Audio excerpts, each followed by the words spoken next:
Today we come together as one Lansing community to wrap our arms around the family, friends, and comrades of firefighter Dennis Rodman.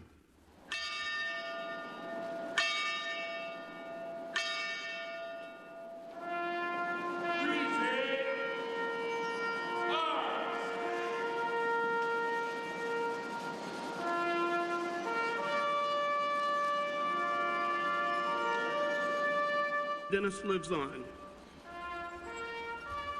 While we struggle in our sorrow today, we can rejoice in the fact that today is not the end. It is not the end for us, and it is not the end for Dennis.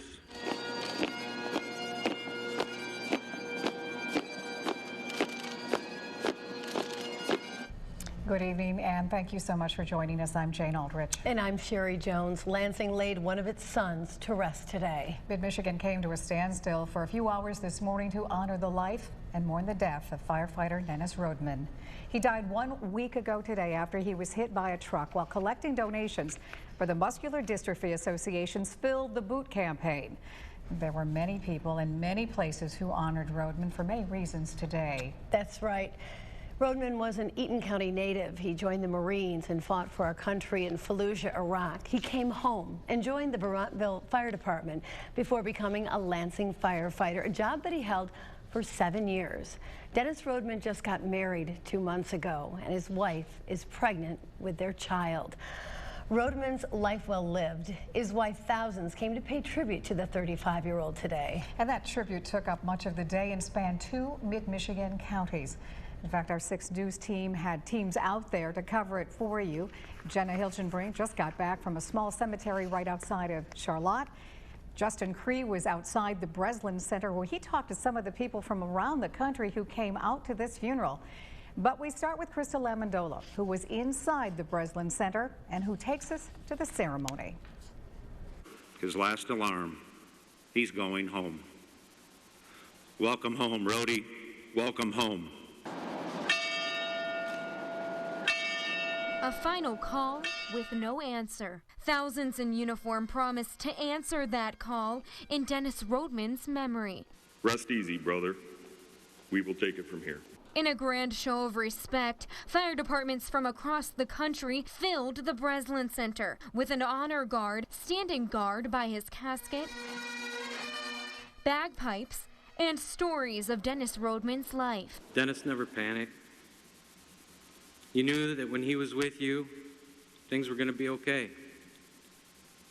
He had your back. He was going to be a dad, and I knew he was going to be a great one. He was generous, he was genuine, he was adventurous, and he had that lively sense of humor. And with the flag draping over his casket folded, Lansing Fire handed it to Rodman's widow, Kate, with a message. Her husband will always be remembered a hero. Dennis would be a bit embarrassed, I believe, at the notion of being called a hero, but we all know that that's exactly what he is. We love you, and you'll truly be missed. In Lansing, Krista Lamondola, 6 News. Thank you, Krista. Well, while most of the funeral was made up of speakers paying tribute and sharing memories, there was another part of this ceremony today.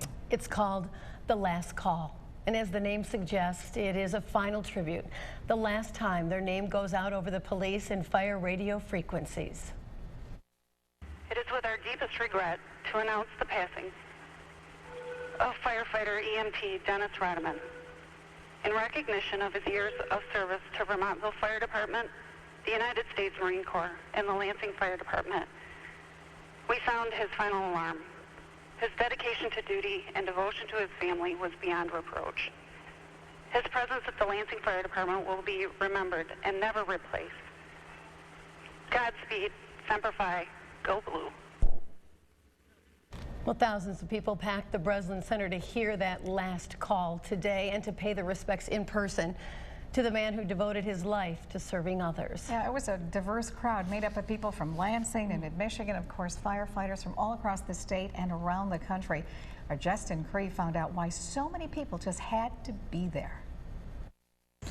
Dozens of fire trucks line the street around the Breslin Center as these brave men and women say goodbye to one of their own. Tears fell and fire trucks were draped in black as the funeral for a fellow brother, Dennis Rodman, came to a close. You don't see folks like us carrying signs, protesting and screeching obscenities. When we do line up and march, we march for someone who is not able to march with us. If a firefighter dies in the line of duty, most times it's while battling a fire. Rodman's circumstance is different and harder to believe. If it had been a fire, it would be easier to accept. We're ready for that mentally. We're not ready for this. When the traditional last call is read, that signifies the departure of a family member to a brotherhood that is very strong. It's very important. It's gut-wrenching, really. It's a tearjerker, and it's just sending that firefighter off to a better place, and it's very important for us. Again, different departments from different states, even Canada, came to support their brothers and sisters in Lansing. I guess it's safe to say everyone is a member of LFD today. In East Lansing, Justin Cree, 6 News. Well said, Justin. Thank you. Several dignitaries were among the crowd at the Breslin Center today. Among them, Lieutenant Governor Brian Calley. He sat in for Governor Rick Snyder, who is on a trade mission right now in Germany. And the president and CEO of the MDA came to town as well. Rodman, as we mentioned, was raising money for the MDA's Fill the Boot campaign when he was killed. The president and CEO of the group says the extended MDA family is in a state of shock and mourning, devastated by the passing of Lansing firefighter Dennis Rodman, and extending their condolences to his family, friends, and fellow firefighters. Now, once the ceremony ended, the casket made its way through the streets of Lansing one last time. And it was an opportunity for those who couldn't make it to the ceremony to pay their last respects. The procession made its way down Michigan Avenue, and as you can see from our Capitol cam just how long that procession was. It then made a quick turn off of Michigan Avenue to pass by Fire Station 1 before getting on the highway and heading towards Eaton County. People lined the streets and sidewalks to catch a glimpse of the procession and to say their own final thank you. I have friends and family that were both Marines and firefighters, so I just wanted to be here to pay my respects to the family in whatever way I could. Yeah, and the procession eventually ended near Charlotte. The West Carmel Cemetery, now it isn't a large one, but it is about 15 minutes from Vermontville, where Dennis Rodman grew up. Today's burial ceremony was likely the largest that little cemetery has ever seen, and that's where our Jenna Hilgenbrink picks up the story.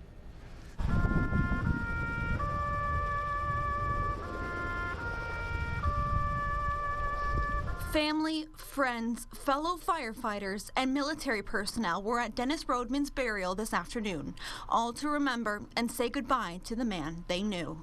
He was a true humanitarian. He cared deeply about children, his nieces and nephews, and all children, and he was humble. Family members reflected on the role he played in their lives. He was a son, brother, uncle, and soon-to-be father. He was the strength of the family. I mean, without Dennis, I don't know. Sometimes the family didn't go on. The family is trying to find ways to deal with this tragedy, but they'll do so with the support of their community, who were there with them until the day's end. We're all coping. And I think that the major thing that's guided us all through is Dennis's courage, his strengths. Everything that he set an example for is what carries us. In Lansing, Jenna Hilgenbrink, 6 News. All right, Jenna, thank you. Of course, the funeral, the last call, the procession, and the 3-volley salute were not the only tributes to the firefighter today. Michigan Governor Rick Snyder actually said he ordered flags across the state lowered to half-staff today. You're taking a live look right now at the flag at our state capitol. Snyder called Rodman brave, selfless, and compassionate, and said, quote, "We are all forever indebted to him for his service." And if you're interested, there is a way that you can help cover part of that debt. Now, the city has set up a fund to help his family, including his wife and his unborn child. And so far, people have contributed more than $138,000 to the GoFundMe site set up in his name. The original goal started out at $50,000 last year, and last week, I should say, and then increased to $100,000. And contributions, they tell us, are still very welcome. And if you'd like to help out, you can find a link to the GoFundMe page and learn more about other ways you can help right there on WLNS.com.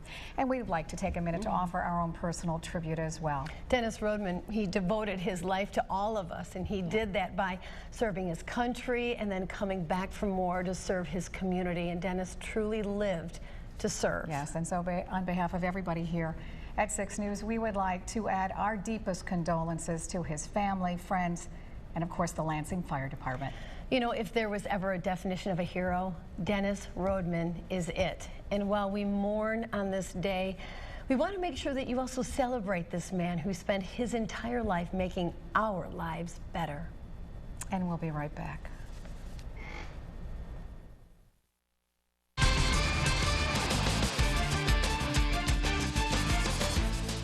We want to update you now on a story that's been developing this afternoon. That's after part of a building collapsed near a grain elevator in Weberville. Yeah, and it happened at the ADM facility. That's just off of I-96 in Weberville, and that's where we find our Alexandra Illich right now outside of the facility with, we hope, more details. What can you tell us, Allie?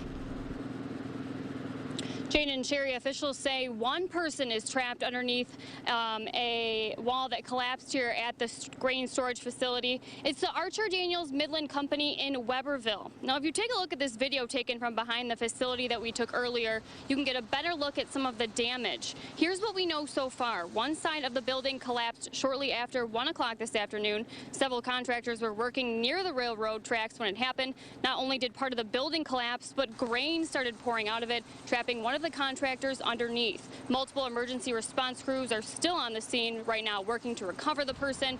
At this point, officials have not released any information on the victim's condition, but do say they are in recovery mode. Officials at this point do not know what caused the building to collapse, but do say they will be here for hours tonight investigating. Of course, we'll bring you any updates as we get them. Reporting live in Weberville, Alexandra Illich, 6 News. Now, from Storm Tracker 6, Weather First. Made possible by your independent auto owners insurance agents, the No Problem people. Weather will stay quite nice outside with a lot of sunshine. Temperatures very comfortable once again. That will be changing over the coming days. We'll head outside. Grand Ledge Tower cam temperature right now 81 degrees. There we go. Those winds west-southwest at around 3 miles per hour or so. So overall fairly light winds outside, but no major problems as far as that wind goes. As we look at other areas, temperature Chicago 82 degrees. Jackson right now sitting at 80. Beautiful sunshine out there. The wind's pretty light as well. Dew point 54 degrees, so very comfortable air mass. Capital cam temperature hovering at 80 degrees as well. The sun is starting to head down. Dew point 53. South winds around 5 to 15 miles per hour.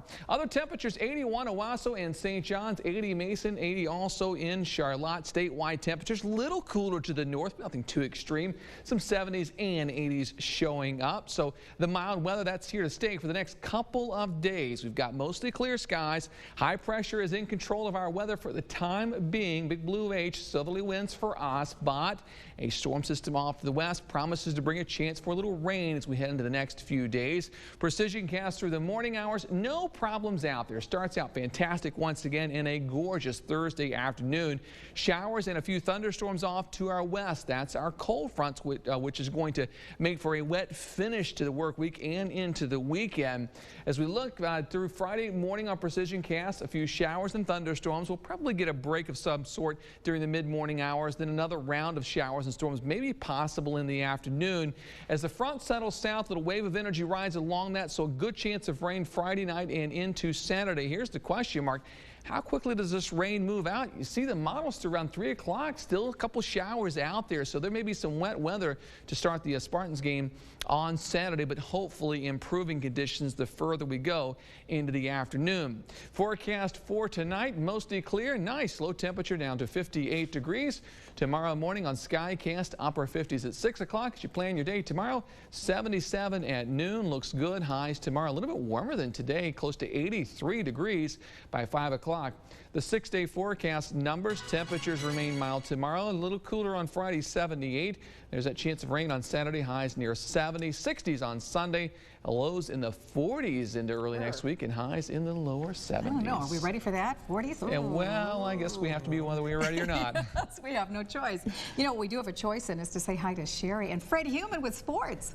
Right, we're ready for sports, right? Always. Fred's here. He's talking about a hot local football team and a talented local player. Yeah, indeed. Week 4 of the high school football season, and we'll preview our big game. Goes fast, doesn't it? It does go fast. We'll preview our big game between two of the best teams in the area, and we bring back our 6th Sports Player of the Week award for the fall season. And you may be seeing double. He won our award last year, too. He's off to a running start in his senior year. We'll profile him again up next in sports.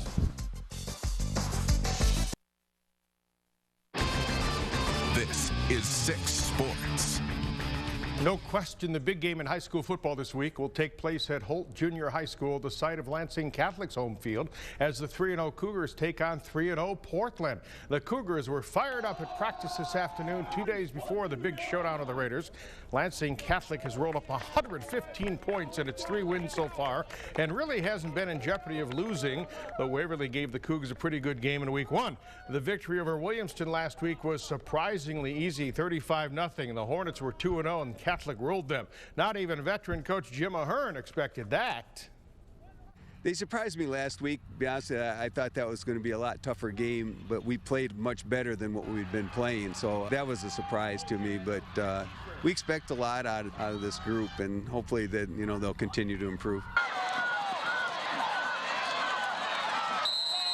We're really inexperienced in a lot of places, especially on the offensive line. That was a big concern, and then the secondary was a concern also because we were replacing all those kids. Both those areas are improving. They just have a lot more improvement we have to do. We resume our 6 Sports Player of the Week for the new high school sports season tonight. Our first choice this fall is a St. John's running back who made lots of noise last week. Congratulations, Blake Stewart and the offensive line for being Player of the Week. Thank you. Love to that offense. Got to give some love to that offensive line, too. Our Player of the Week is Blake Stewart. They paved the way for Blake in a huge offensive output last Friday. 265 rushing yards, 3 touchdowns in the Red Wings' 49-28 victory over Mason. Stewart, a familiar name to the 6 Sports Winners Circle. He was Player of the Week just last season as a junior. That set his family to a frenzy. You can tell just how much this award means to Stewart and his team. As you saw, head coach Dave Merrigy made sure to praise the big boys up front. Blake has that extra gear, you know, he's fast, but he'll be the first to tell you that the holes were pretty nice, you know, and so he'll always credit his line, and I'll always credit the line because they're the ones who get you through the line of scrimmage. And after that, you know, if you've got the speed, then you can break it away, and that's what he has. I come into each game differently, knowing that it gets closer and closer to the end, and that I'm a senior and I'm not going to have many of these left. And I just take some time before every game and just thank my friends, my family for being there, and I'm enjoying life right now. When Michigan State faces Air Force this Saturday at 12 noon, it'll be a whole new ball game for the Spartans, who went up against Oregon's spread Saturday, now face the Falcons' triple option offense. Have you ever faced offenses back-to-back that are so different like this? Have you ever seen a challenge like this? No, not really, and so it gives us a new challenge. It gives the defense a new challenge. A lot of guys haven't really seen that maybe since high school, the triple option. So it gives us a fresh, you know, something to look at and something we're really looking forward to playing against. Tough year for Big Ten football coaches. Illinois' coach was fired already, and today Rutgers coach Paul Flood suspended 3 games and fined $50,000 by the school after a university investigation revealed a violation of rules and a string of off-field transgressions by Rutgers players. The Lansing United soccer team today accepted the resignation of the only coach in franchise history, Eric Redlin, out effective immediately. Redlin was 16-6-6 in his 2 seasons as coach of the United. That's sports. Lots of good sports news. Thank you. All righty, coming up, another check at the forecast. We'll be right back. Well, you said today would be picture perfect, and you were right. It's hard to improve on a day like today, but we're going to do it. Okay. Tomorrow's forecast, 83 degrees high, a couple warmer than today, mostly sunny skies. Showers and a couple storms are possible on Friday. Friday Night Football could be a little bit wet. Then Saturday, how fast does the rain move out? At least to around noon a chance, hopefully going down through the afternoon. Highs cooler down near 70, lows in the 40s by Sunday morning. Low 70s for highs Monday and Tuesday. All right, enjoy it. Get out there this evening, right? Yeah, well, it's warm and sunny. Tomorrow as well, David. Thank you. But we are always on and always free at WLNS.com. Thanks for joining us. Have a wonderful night.